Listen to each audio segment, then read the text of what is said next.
Well, welcome back to another episode of the Addy Hour. As always, it's my pleasure to be here with all of you as listeners and have continued to really be encouraged by all of the feedback that you all have been sending in. So today I'm really excited to continue on our theme on so many different levels. This is really a pinnacle in a sense because we're going to integrate across many of the different things that we're really passionate about here on the Addy Hour. And today I'm honored to be able to welcome Dr. Stephanie Pinder-Amaker for a conversation about diversity, equity, inclusion, and mental health on campuses and in society. So obviously that's a very encompassing title, but I think as you all will hear, this is very appropriate for the work that she does. So just to give her a brief introduction, Dr. Pinder-Amaker is McLean Hospital's inaugural Chief Diversity, Equity, and Inclusion Officer. She is the founding director of McLean's College Mental Health Program. She's an assistant professor of psychology at Harvard Medical School, and she's a consulting psychologist for the Boston Celtics. So many different roles, as you can hear, and we will also touch on the whole aspect of balancing and juggling in this conversation as well. Partially selfishly, because I get that question a lot too, and it's always helpful to hear others talk through that aspect of their journey. But in terms of, again, the introduction to Dr. Pinder-Amaker, she is someone who is guided by the models of cultural humility and shared responsibility, and she's passionate about moving organizations beyond diversity by the numbers towards sustainable inclusivity and promoting culturally responsive mental health approaches. She's consulted for dozens of universities and secondary schools, also sport teams and nonprofits to really develop interventions at the intersection of sociocultural identity and mental health. Her new book, Did That Just Happen? Beyond Diversity, Creating Inclusive and Sustainable Organizations, has been selected as a community reads choice by colleges and corporations, and has also been nominated for several national awards. And that's a book we'll be talking about today as well. Along with her co-author, Dr. Lauren Wadsworth, she actually serves, of course, on several advisory boards as well to several different organizations that are committed to social justice and health equity. I should also mention that we share a couple of different alma maters as well. Dr. Pinder-Amaker graduated from Duke University with her BS, then went on to do a doctorate in psychology from Vanderbilt University, and then did pre-doctoral and postdoctoral fellowships at the Yale School of Medicine and at Duke Medical School, respectively. So someone that I have some mutual background with, so to speak, and it's my pleasure and honor to be able to welcome her here to the podcast today. Thank you so much. It is my pleasure and my honor to be here with you at the Addy Hour. Wonderful. And just want to say, where to be healthy and whole, one must approach things holistically. I love that. Yep. Thank you for that. Of course, you're in the right place, because even, I mean, obviously that's in our essence, but even just hearing you speak that is so just encouraging to, as I can tell that it resonates with you as well. So definitely looking forward to being able to have this conversation. And I've really appreciated, the ways that we've been able to connect over the past couple of years, even before we started this podcast, and just the insights that I've been able to glean from your work. And so in some ways, this is full circle for me to be able to introduce you to our listeners as well. So appreciate you being here. Thank you. Thank you. And of course, as you know, and as my listeners know, I always just like to start with a check-in, especially with everything that we're continuing to navigate as a society. In some ways, it feels like, because things are so heavy and challenging, it's almost surreal in a sense that just talking to different people, it seems like some people are really weighed down by it. Some people are trying not to pay attention to it as much because it's too much. Some people are kind of in between those two. So I would just be curious to hear, especially in the work that you do, how you've just been navigating through life on a daily basis at this point, as you try to balance what you do with your work and then just navigating everything that so many of us are experiencing in society. Such a good question. Thank you for checking in on that. Doing pretty well right now. Certainly better, I think, now than this time a year ago, and better than the year before that at this time. So I feel like trending in the right direction, and that's important. As you mentioned, it's been an extremely demanding time to be in both the fields of mental health service delivery, as well as promoting diversity, equity, inclusion, and belonging sort of across the board. So I feel like I've learned a lot in the past few years, and really had to put into practice like new strategies for maintaining balance. to keep it all going in the right direction. Yeah. So a work in progress. Yeah. I think that's a helpful answer in so many ways, to even know that someone like you in your position who is practicing it for others and trying to instill those practices in others, still working through that yourself too. Would you be willing to share what some of those new practices have been for you personally? Yeah, sure. One, interestingly enough, we started a new practice with our staff meetings. Before we jump into the agenda, we actually have a check-in, like a personal check-in. And I can't take credit for that. It was like another staff member who said, this would be really important for us to do right now. And so that's been helpful. A few things that I practiced that became really important to me during the height of the initial surge of the pandemic was, I guess, to say it plainly, to begin practicing what I preach. As a mental health provider, I do so much speaking and talking and teaching about self-care, but really had to push myself to put those practices into place and maintain them for myself. And to hold myself accountable for that. One of the practices that I started doing, I do a lot of talking and speaking about resilience, for example. And so I created, for teaching it, this mnemonic for remembering some of the evidence-based components that promote resiliency. So I'm still working on this. It's hard to say verbally, but the way that I see it in my mind is I think about like a title, resilience, and then the number 6/S. So resilience, success. Okay. But the 6 S's, that's how I remember the components. And what I do for myself is do like a scan of those areas to think about how I'm doing across those areas. And if I'm feeling sort of unmoored or off balance or out of sorts, then I do that scan across those 6 areas to see, where I might be letting myself down. And it's something that I've been, like I said, practicing and teaching for years, but had to really begin implementing it for myself. Do you want to know what the 6 S's are? Yeah, I'm very curious.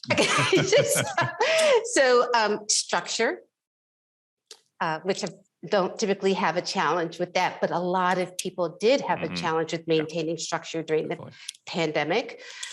So structure, self-care, which is huge, and spirituality. Those are the first 3 S's. And then the last 3 are sense of purpose, sense of belonging, and sense of humor. So I'll sort of do a personal scan of those areas to sort of figure out what needs some bolstering.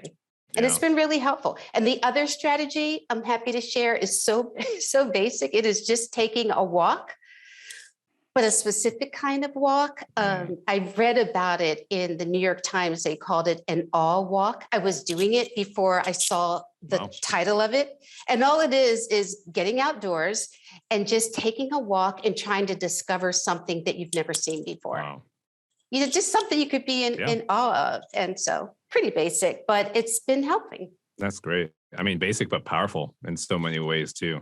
I mean, so many things of what you mentioned really resonated. Just practicing what you preached, I can think of so many instances where I verbalized some of those things in certain settings and then had people respond and say, oh, that really resonated with me when I heard you talk about just having to reset your expectations and know that you might be in a place just because of everything that was happening with pandemic or otherwise that you might not be able to hit those goals, and to be able to say that's fine and take a step back. So just to hear that you've been verbalizing some of those things as well. And then as you mentioned, maintaining, that's huge, because talking to so many people who had good intentions but weren't able to maintain that, but then were able to do that through connecting with other people or having people hold them accountable. So I think that's amazing. And it's funny because as you mentioned the walking, I even was thinking back, I shared this with people in my research group too. The beginning of the pandemic, just being more specific about taking some daily walks or a few times a week and working out more. And somehow that just kind of slipped away. So that maintenance part definitely wasn't there. But to be able to even verbalize that and to have people say, okay, I also feel like I couldn't keep up, and that helps them kind of move along. But so many aspects of what you share, I think, are so powerful, simple and powerful. So I know that people listening, even hearing those 6 S's, will be able to put some of those things in place. Yeah, and I feel like that resilient success really aligns very nicely with to remain healthy and whole, one Yeah. must approach holistically. And so you kind of think about the whole sort of realm of your life, Yeah. because it can't, well, at least for me, it can't be just one intervention or one strategy. I really need to think holistically. This past weekend, for example, I went to an outdoor concert, an outdoor jazz concert. First concert I'd been to in over 3 years, and it just really fed my soul. It was wonderful to be back in community with people, but also outdoors. So, yeah, that's true. And I imagine that you probably felt the music in a different way too. I really did. Yeah. That's so good. Well, I know that people are listening are going to be encouraged even by that already. And then what you mentioned holistically, I mean, as you were sharing those 6 steps, I was thinking there's a lot of discipline there, but there's also aspects of hope and thinking about ourselves as whole beings, as you talked about the spiritual side, as you talked about the humor. So, to be able to have those things that really pick us up and just give us life. So I'm impressed already. And I also appreciate the honesty about saying that it's a work in progress. So I know it's not perfected by any means. It's definitely a work in progress. And I think that in the early stages of the pandemic, I mean, to be like fully transparent, moving to working remotely, what happened to me is what happened to so many people, is that my workday really extended without the commute on both ends. I just jumped in earlier and I was like being so efficient and getting so much done and feeling really great about myself. And then about maybe 6, 7, 8 months into that, really had to stop and observe what was happening and how I had really lost like some degree of work-life balance. And it's just really important to take note of that, to recognize when it's happening, or at least to have someone check you. In my case, I did have someone, and that was my spouse and my husband, who said, maybe we're going to stop bringing the laptop to bed. Maybe that's. And at that moment, we both said, let's talk about what we've been doing and figure out how to rein this in and how to help support each other in that regard. So that's so good. Yeah, to have someone who's willing to call you out, but then also to walk it out with you at the same time. So call you out, walk it out. I like that. Yeah, that's great. I'm going to use that. Yep. Feel free. I'll credit you. Either way is fine. I'm gonna, now that you brought it to my attention, I'm gonna use it as well. So it works for both of us. Good. But I mean that's really encouraging to hear too. On that same note, because I mean now that we're gonna use this call it out, work it out, moniker we just came up with. I'm curious, within the college mental health program that you've been leading, one, if you could talk a little bit about that, and then also talk about what you've had to do within that realm, within the pandemic, because all these things that you've mentioned that many of us have been struggling with, and especially if there's mental illness involved, how has that, I'm curious how that has also impacted the work that you're doing, but maybe just to start to give listeners a sense of what that program looks like. Sure. So the college mental health program is somewhat of a unique model because we're a hospital-based college mental health program, which in itself is a little like atypical. Usually these programs are based within institutions of higher education. But the reason that we decided to develop the program was that although we work in a hospital setting, so not situated directly on the college campus, each year in our hospital system, we see college students from over 200 different institutions of higher education annually. And that's just an extraordinary statistic. I mean, it still blows my mind when I think about it, but I think it's helpful to sort of start with that because it really is that statistic that drives the work that we do. Because it is such a unique sort of demographic. And so we focus on 3 areas. We deliver student-focused care, like strategies that really focus on the student identity and integrate those strategies into existing treatment models. And so we work with students like at all levels of care. And for your listeners, what that means specifically is wherever students might seek mental health treatment, whether it's at the inpatient level of care, which is the highest level of care, or in a day treatment setting where someone comes consecutively for a period of weeks each day to do a little intensive outpatient work, residential students in residential treatment who are in treatment and living on the premises, and then outpatient. So we see students across all those levels of care presenting with the whole range of psychiatric diagnoses, but we specifically integrate a student focus into that work. And because we see such a broad number of students, a large number of students from such a broad number of colleges and universities, not only do we deliver like clinical treatment work and do a lot of basically just trying to help folks think about how to support the mental health needs of students more effectively by taking into consideration the fact that this sounds so obvious, but that they are students. Yeah. And so why does that matter? Why is that so pivotal? Which typically does not always happen. So there's the clinical piece, and then we do research. That's another sort of domain that we work in. And the easiest way to describe that is as we're developing new strategies and interventions, things that we think are improving the mental health outcomes for the students with whom we're working, we're also evaluating that because we don't want to just guess at it or say we think this is working or we suspect this. We want to have the evidence and document that evidence. And we've been able to do that over the years, be able to show that when you integrate the sort of focus on student identity into traditional models of care, like in our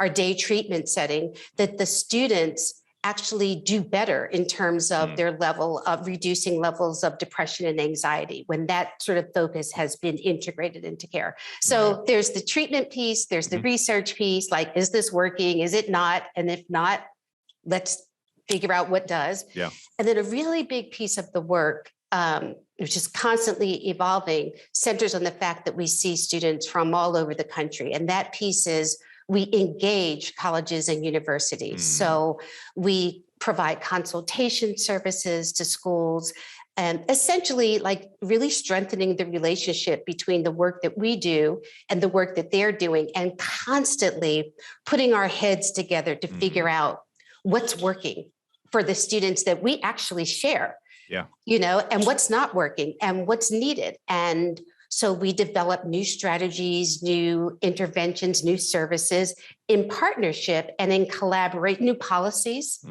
new programming with colleges and universities all over the country. And so that's the sort of the full span of the work that we do. So we're not like our work isn't just situated where the hospital is in Belmont, Massachusetts. We spend a lot of time visiting campuses and engaging with students and staff and faculty and mental health providers on college campuses as well. Wow.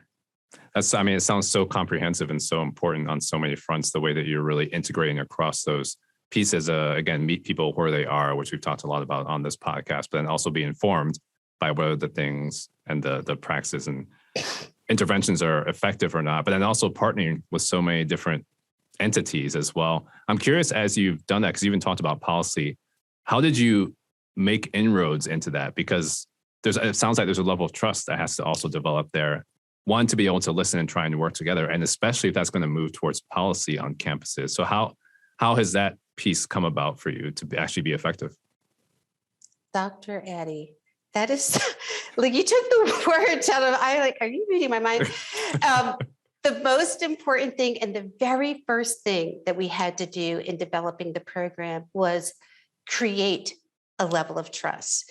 And because you can't just make this stuff up. And as you know, you can't just show up on campuses as, an expert in anything for that matter. But you have to figure out how to strengthen the relationship. And so we went about that in a very intentional way from the outset through a number of things. A number of processes. One example is we created this range of programming that we titled McLean Hosts and then fill in the blank. And so we started reaching out to, and there are 75 to 80 colleges and universities just within a close radius of the hospital. So it's a good place to be able to build a college mental health program. But we started reaching out and inviting folks from campus to visit our campus. And that was one way of strengthening the relationship, getting them from where they sit on their campus to where and our hospital setting also looks like a small college campus, the way that it's situated. It's not like in a physical building, like a single structure, but really spread out over land. And we engaged them and asked them to think about, when they came to visit us, what they wanted to explore about how we're working with students. So taking them through an abbreviated tour of some of the work that we were doing and just kind of getting to know each other, basically. And we had what one would think of as like an exchange program, if you will, where then a reciprocal, where we would visit the college mental health program, CMHP for short, visits. So MIT, McLean hosts MIT, and then the CMHP visits MIT, and so forth. And so just in doing that, like spending time in each other's like respective homes, that helped to build the trust. And we would ask schools also, when we learned the schools that we didn't know before we started the program, how many students from the large number of schools that we were seeing. So once we had that information, we reached out to those folks and said, hey, do you know that each year we're seeing about 50 of your students in our setting? And would you be willing to get together and just talk about what's working on your campus to address the needs of those students? And also, from your perspective, how are we doing in addressing the needs of your students? And just kind of opening up, asking the question, often hearing great feedback, like, oh, we really love working, but sometimes not. Like, this is what isn't working when our students come. And we really worked hard to elicit that honest feedback and said, just tell us, because this is all in service of our students, right? And so without that information, we can't get better. And we have information that might be helpful for you in providing more effective support of your students from a mental health perspective. And so really just building the trust that was just an example, that programming, but we have kind of dozens of those strategies for building the trust. But I just love that you asked specifically about the term trust, because that's absolutely what's required. And the main reason I know that is because I've been an administrator on a college campus. And I know that colleges and universities, can be really concerned and guarded about like what they're sharing and who they welcome in to collaborate with them. And so, just did you use that in a sense? I mean, did you mention the roles that you had before as you were walking, or did you just kind of let that? Okay, so you even actually did, and especially whenever visiting the campuses, because it, I think, just lowers everyone's anxiety. I mean, and you can see this like across in any discipline, right? If someone comes into your space and they've actually worked into your type of setting, my job at the University of Michigan, I had oversight of college student mental health. So when I'm engaging with colleges and universities and they hear that, there's this almost like an exhaling, like, okay, you get it.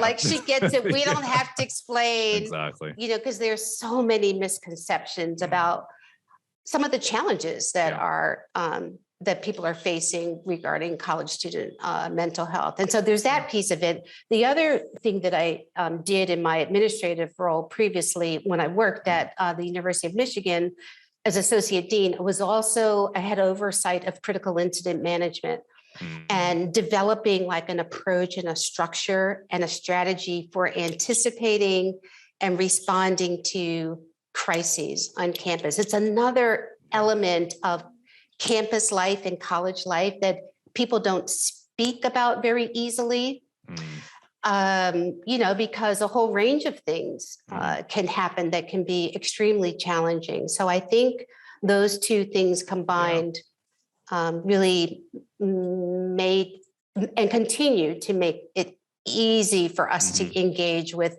campus professionals. Yeah, I think that's really powerful. Just, I mean, so much of the foundational work and you spent the time doing that too. And I'm sure that people sense that and knows that time and investment is there. And even as you were sharing just now, not to pivot too far off, but I'm curious, as you talked about some of the preventative things and anticipating crises, would you say that was a standard practice, or was that something that was maybe more revolutionary sense? Just because from my, limited scope, just seeing so many of our schools, and we've done this ourselves as well, that are reactive rather than proactive. And so hearing you talk about that from earlier, I'm curious if that was just something that you all were doing that was ahead of the game in a sense, or if you've seen things change, or people more in that space, because that seems like it has so many important implications for crises and also in terms of mental health as well, and mental health crises that can come up. That is a brilliant question. And again, right at the heart of the matter. When I was recruited to join the student life staff at the University of Michigan, it was what you just asked was sort of the reason why. And this was now 20 years ago. Wow. So that's and it was specifically because, as is often the case on many college campuses, they had, in their case, gone through a particularly challenging year with a number of crises, a full range of campus crises. And they had been doing a really excellent job of responding to, but felt like they didn't have an infrastructure for anticipating.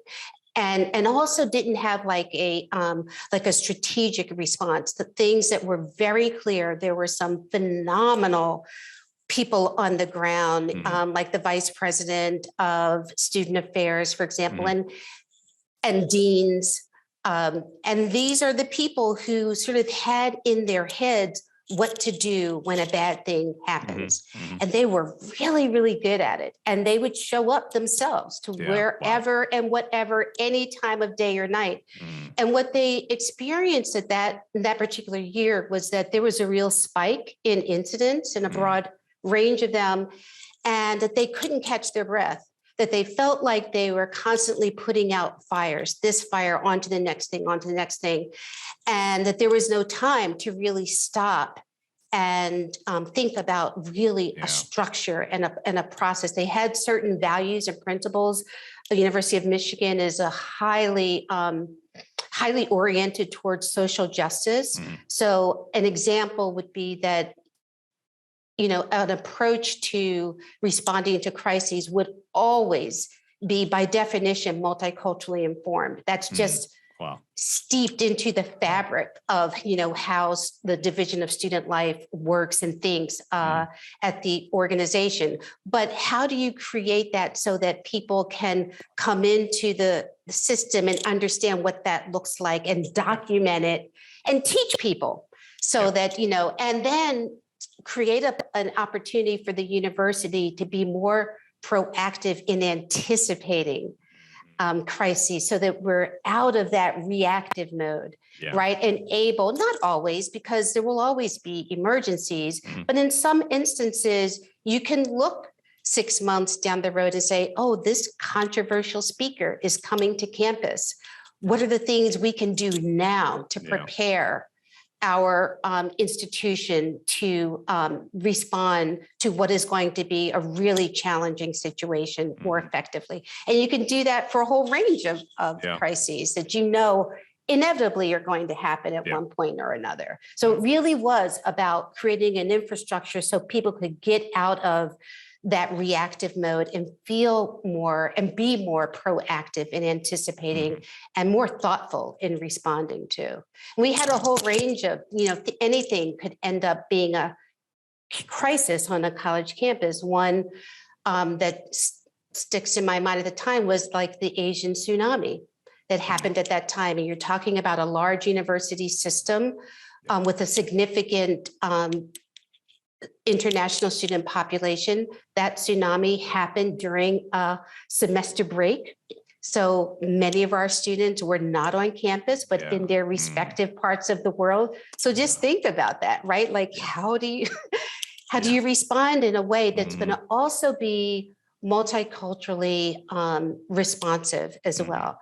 So I think that was a long answer to your question, but I Good could. answer. Yeah, I mean, so powerful. I mean, so informed by all the different things that Oh, you all and were from thinking from a about. mental, I'm sorry, from a mental Yeah, go health ahead. perspective, Mhm. we designed new strategies that now have become really standards of best practice, like creating a critical incident response team, or Wow. what many schools refer to as like a behavior. They have all these different names for it, but specifically at the intersection of critical incidents and mental health, a lot of the structures that we take for granted now on college campuses, those kinds of teams and that team approach, we started those at the University of Michigan. Wow.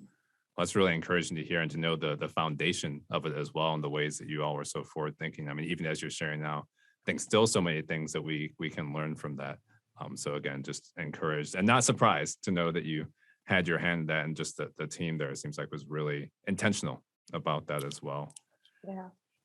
In a lot of ways, it also makes me think about the book that you just published, I guess, about a year ago as well, because in some ways, it seems like it has multiple components, both the preventative piece, but then also it's informed by so many vignettes and stories. So not that it's a reaction to, but in some ways, it also feels like a response to things that have been happening for quite a while, even as you're trying to help create, these more diverse and inclusive cultures and environments without doing things that will be temporary or just tokenized, or all those many other types of words we could throw in there. I was curious if you could just share a little bit about the impetus for writing the book in the first place. That's right. You just picked up on something else. It's so important for this work. And it's something that I carry with me in my work at McLean in the College Mental Health Program and in the Diversity, Equity, and Inclusion Office, and specifically in consulting to colleges and universities. When we engage in partnership with schools or any organization to sort of do the work, address sort of a crisis or a critical incident, what we ask, and this I really learned from having been in the critical incident field, what we ask is, like in our contract, let's figure out together what's going to be sustainable, which is one of the themes of the book. Like how we're not going to do a one and done doesn't work. So we won't partner with an organization. We don't want to perpetuate that tokenizing. Oh, we're throwing resources at this thing. We're focused on this issue, this crisis, for this semester. And then guess what? Next semester, we're on to the next crisis. Like, we're not doing that. Yeah. And we know how that happens. So let's figure out together how from the outset, what we put in place can be sustained over time. And we'll work in partnership to figure that out, because it serves no one, least of all your students, to bring this intervention one year and have it, disappear the next. So really a through line, if you will. And your question about the book, the impetus you asked about for writing the book. So many things. Like, as I think about for Dr. Lauren Wadsworth and myself, there were a couple of things. One, we both have hold minoritized identities within academic and medical settings, and we had our individual and shared experiences that sort of came together while working at a particular organization, and we were being called upon to serve as experts on different areas that, my expertise, for example, within my system, I was recruited there specifically because of my expertise in college student mental health and critical incident management. Now, it just so happens that I think that culturally responsive treatment should be integral to all treatment approaches, to all psychology programs, right? Like that should be, but that's not always the case. So Lauren and I had some shared experiences and sort of being continuously sort of looked to as the expert in diversity, all things diversity, equity, inclusion related. And at a certain point, we developed so many workshops and talks, and we just decided together, why don't we just document some of these things? So put some of this in writing, as well as some of these experiences. And that was sort of one driving force. So sort of to be more efficient, right? Yep. So we've said this thing like so many times. How about we commit it to paper, and we don't have to repeat it all again? But there were a couple of other driving forces. And one was, we were really obsessed with this idea of inclusivity and helping organizations to think about how to move beyond what I refer to as diversity by the numbers, to actually thinking about, what does an inclusive workplace look like? What are those practices? What are those behaviors and those skills? So that as we are so highly focused and motivated, especially in recent years, to recruit diverse talent into our organizations, what can we do to ensure that we're prepared to really receive and welcome diverse talent, to ensure that folks, when they show up in our organizations, that people feel safe or relatively safe, that they feel valued, that they feel heard and seen. So kind of really breaking it down into, what does the practice of inclusivity look like? So that piece of it, which is, kind of a lot of people, some really great thinkers in that space, of course. And then the other piece that really drove the structure of the book was, how do we make this plain? We both happen to be clinical psychologists. We're also researchers and clinicians. We wanted to bring what we knew from the practice of psychology, like evidence-based strategies, to the work, but like lose the jargon, right? So keep the science, but lose the jargon. That's an impressive skill. It's so important. It's so important, right? And it's a lifelong skill. I'm fascinated by that. But we wanted to just make it plain so that folks didn't have to peel through layers and layers of, the data are there and the statistics and everything, but really not have to look up every other word to figure out, what the heck are they talking about? We wanted to make it plain so that people could pick it up and find the skills accessible and like, oh, I could do that thing. I could do that today. And I don't have to be an expert in X, Y, and Z in order to do that and to practice that skill. So sort of those things combined really shaped the book, and specifically the structure and the content of the book. It's why we chose to begin with vignettes, real life stories, a way to make it plain, right? So that people could just read or hear a story and think, oh my goodness, I've seen that before, or I've experienced that, or I've said that. I can't tell you how much feedback we've gotten from folks saying, I've seen myself in those vignettes and not always on the receiving end of identity-related aggressions, but sometimes as the perpetrator. So connecting with the stories, and then that's why there's the vignette opening, and then the next part of the structure is kind of like, what's wrong with this picture? Like, why is that programmatic? So just making it really plain, like, this is not okay. Here's why. If you don't already know, here's why. Lots of people don't know. And then what to do about it, which is a question that I think people have been really sort of pressed to answer in the past few years. Yes, in this time of racial reckoning and unrest, what do we do? What do we actually need to do? And so really practical, skills-based, evidence-driven, but like I said, without the jargon.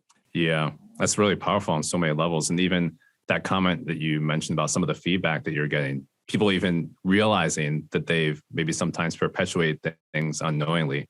I mean, two things that stand out there. One, the fact that people were reading the book in the first place, which makes me think they were open to it. But then also that may have given them a chance to see things in a way they may not have caught before, and then to actually have practical things they can do to walk that out. So, I mean, I think that's so impactful in so many different ways. And this is one of the things I was curious about, like if people are actually seeing best practices come out of their reading of the book. And it sounds like you're definitely getting that feedback. And I imagine that can have so many ripple effects, even as you talked about the theme of the book, trying to have these sustainable things that really change cultures, which is no small task by any means. So just encouraging to hear that type of feedback that you've gotten already. Thank you. We are both humbled and encouraged by the feedback, and we're learning more every day, just from how organizations are utilizing the book, responding to the book. One of the things we had hoped for in writing the book was that the work could be accessible, like across industries. Yeah. But we had no idea, right? You again hit the nail on the head when you said, well, I'm happy to hear that people are reading the book, because we certainly didn't know, like, is anyone going to read this? Like, you don't know. You just put this thing out there in the world and, pray and hope that someone will resonate with it. So we are really encouraged and humbled by the range of industries that have been selecting the book as like their organization reads. And we're seeing that in, like, not surprisingly, in, academic settings and in institutions of higher education. I mean, that's kind of where we lived. Yeah. Not that we expected that, we hoped that for that, but it's being selected by secondary schools. And that's really encouraging. By finance, in financial spaces, law firms, the American Society for Clinical Oncology. We've been going on the book tour, much of which has been virtual, but more recently now it's in person.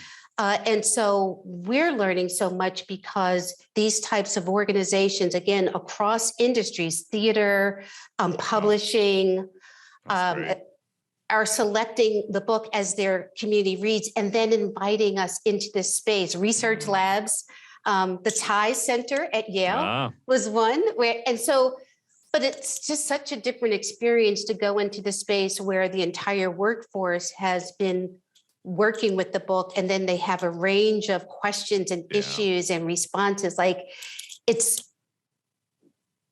been just so encouraging to see how people are leaning into the work and really, like, eager to take steps to learn the practices. So you ask about best practices. I feel like, best practices are emerging all of the time. From our perspective, like, through this process, we're learning so much. We have a consulting company, and we also have workshops that are aligned with the chapters in the book. So sometimes, not always, but organizations will invite us to do a book signing and a book talk, but then also to deliver workshops. And the top, there are several, but the top two requests are to learn how to do what we write about in the book as empowered versus oppressive listening. So that's emerging as a best practice.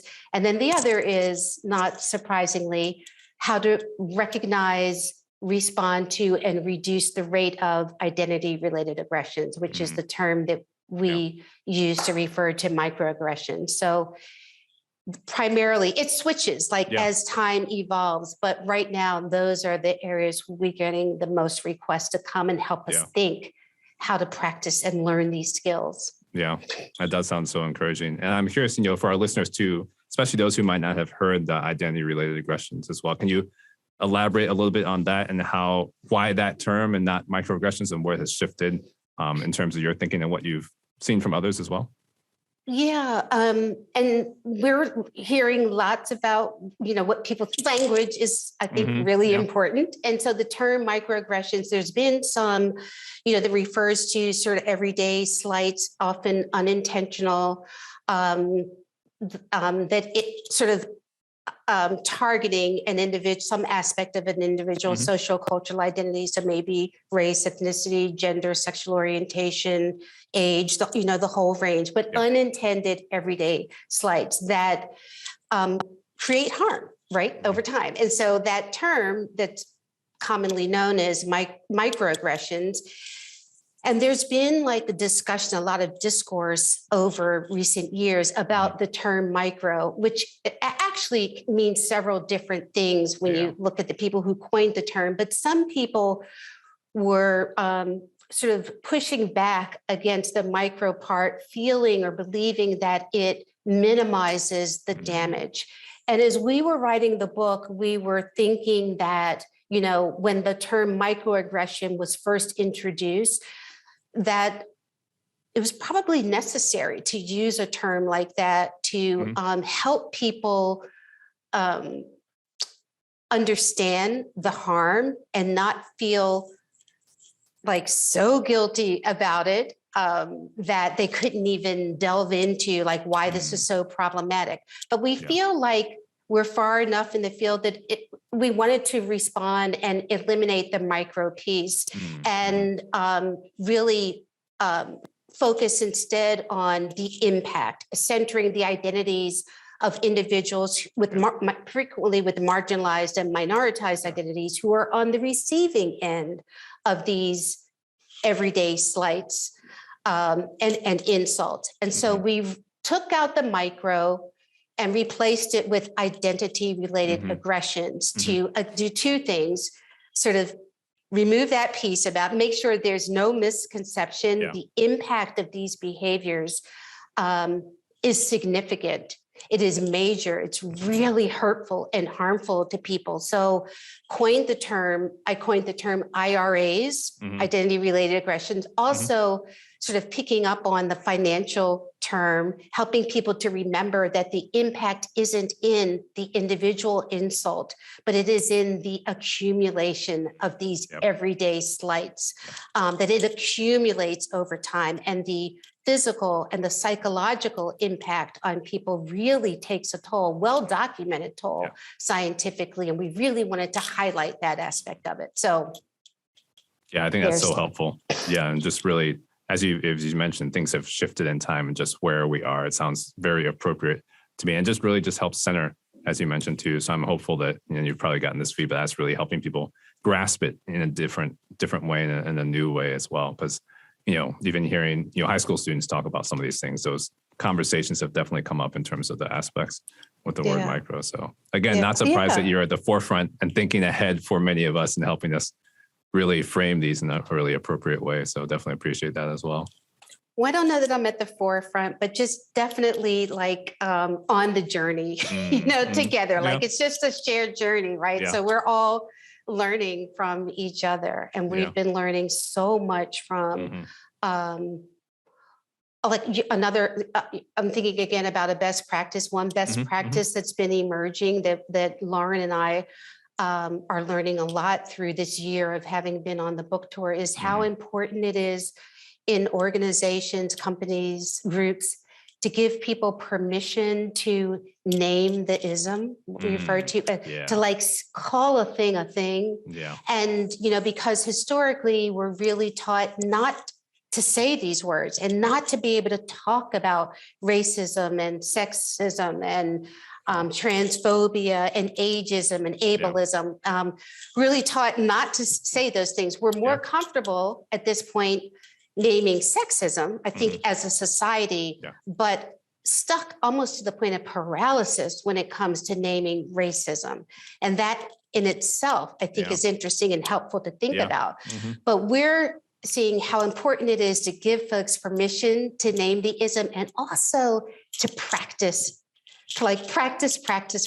Like you've got to practice these skills. So we really are very intentional about creating spaces and opportunities for folks to hear themselves saying the words and hear each other saying the words. And it's just like, wow, I said that. I said that thing just happened. It's not okay. It sounds like it really comes from a place of historical racism. It's not okay. It's not who we want to be.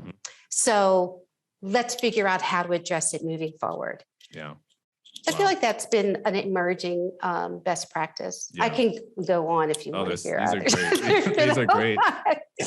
Well, my curiosity is also piquing as well, because we touched on at the beginning of the episode, just having you share a little bit about just your own, I use the word balance loosely, juggling, because as I'm hearing all the impressive and important work that you're doing, I'm just curious how you have that cadence for yourself, as you even talked about, you know, in your partner, just making sure Sure. Do you have time to pause? And how are you in that aspect of the journey? As much as you're willing to share. And again, this is partially a selfish question because I get that question a lot myself, and I'm always thinking about just with the many different roles and initiatives and responsibilities that I have. So I will divulge that there is some personal investment in the question as well. But no, curious for that with our listeners. So, like, full disclosure, I mean, in this idea of, I talked about that we're really obsessed with this notion of, sort of operationalizing inclusivity and belonging, but just as important is this notion of sustainability. Mm-hmm. And so as we were talking about earlier, like putting forth like an approach or a practice and intervention, but ensuring that the thing that you're doing, whatever that is, can be there for the long haul. Mm. And that's been definitely a through line. It's a question that I think about since becoming diversity, equity, inclusion officer. It's really a guiding approach for how we do the work.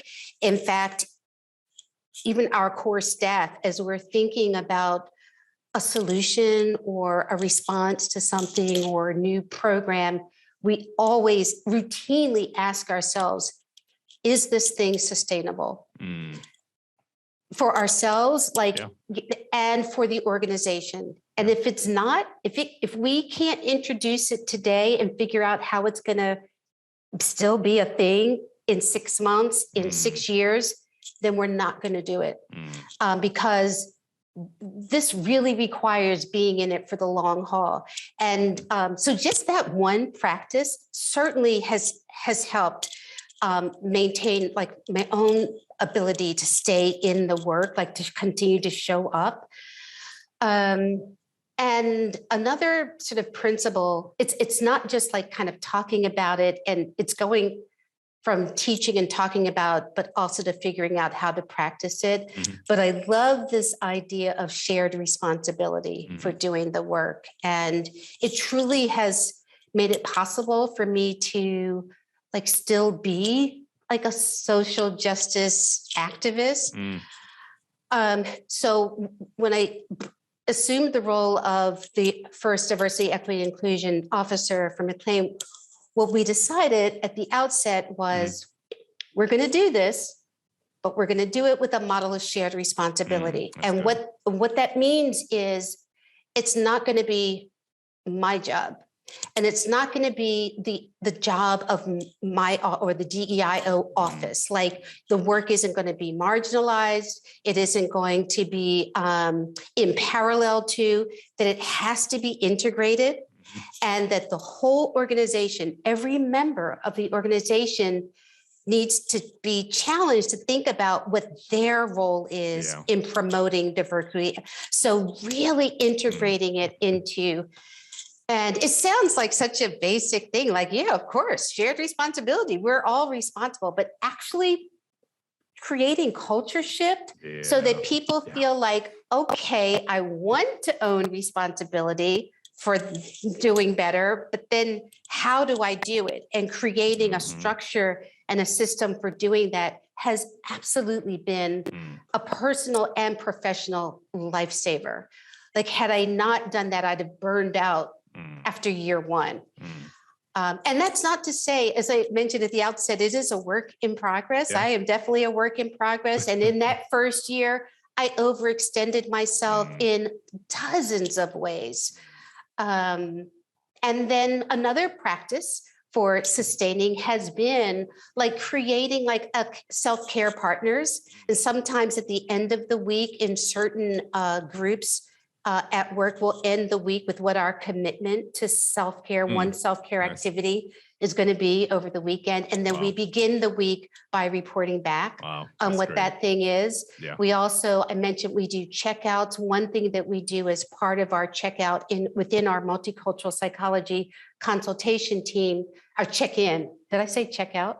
We check in. I don't know where that came from, but for our check-ins. I know. Let's not.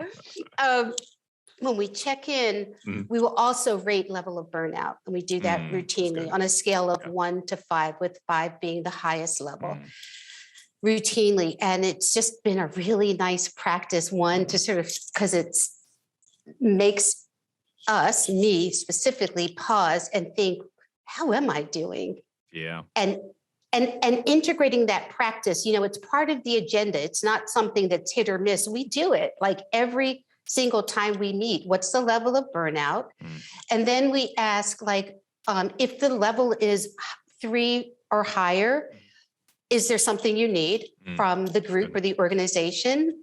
Sometimes there is. Sometimes folks will say, yeah, I need problem solving around this one thing, or I need support on this. And other times people will say, no, it just helped to be able to share that my burnout level is like creeping up there.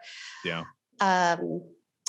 Another practice that's really helped sort of to keep me whole and showing up in the work is one that we also instituted as part of that multicultural psychology consultation team. And when we check in, we report our level of burnout, but we also report on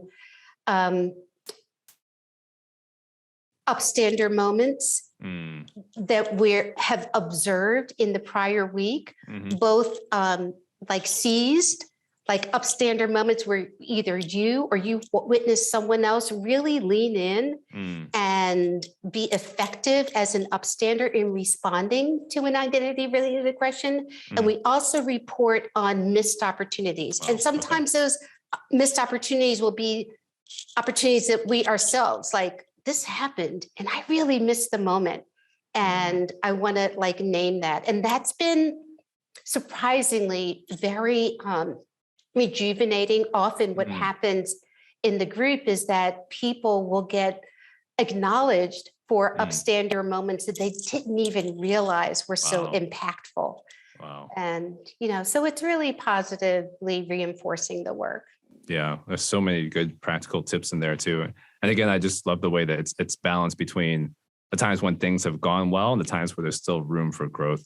And then just even creating the space, like with the check-ins, to have an actionable item, or for people just to say that, oh, that was just helpful, just sharing that. So, I mean, that's so encouraging, so practical in so many ways. I think this is one of those episodes that people are going to have to listen to more than once to really catch all these great tips, and hopefully to be even able to purchase the book, to read it. And it's really encouraging just to hear.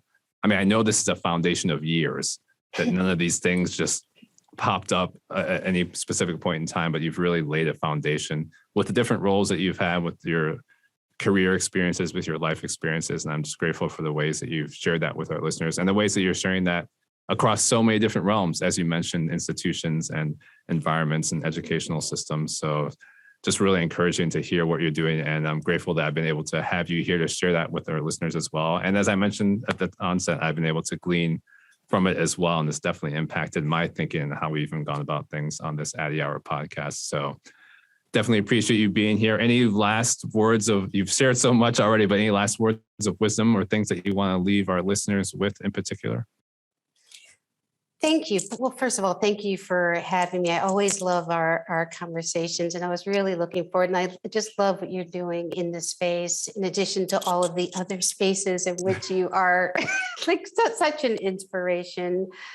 I guess I would just leave with a reminder to remember to do your own personal resilience success scan, as a strategy to sort of identify where you might need to do a little bit of additional work to sort of keep yourself in the work for the long haul. That's great. I have to keep saying it every time I say it. It helps me too, because then I remember, oh yeah, I'm supposed to be practicing that. Yeah, I think that's great. I mean, so honest too. Just that helps all of us just to know that it's a practice that even you have to continue to remind yourself about. And again, I know that people are taking so much in just listening to this. So definitely appreciate you being here on the Addy Hour podcast. Definitely appreciate the work that you're continuing to do, and appreciate, the ways that you've mentored me in this journey as well. So Dr. Pinder-Amaker, thank you again for joining the Addy Hour podcast and for all that you're doing. Thank you. Thank you, Dr. Addy. Thank you for having me.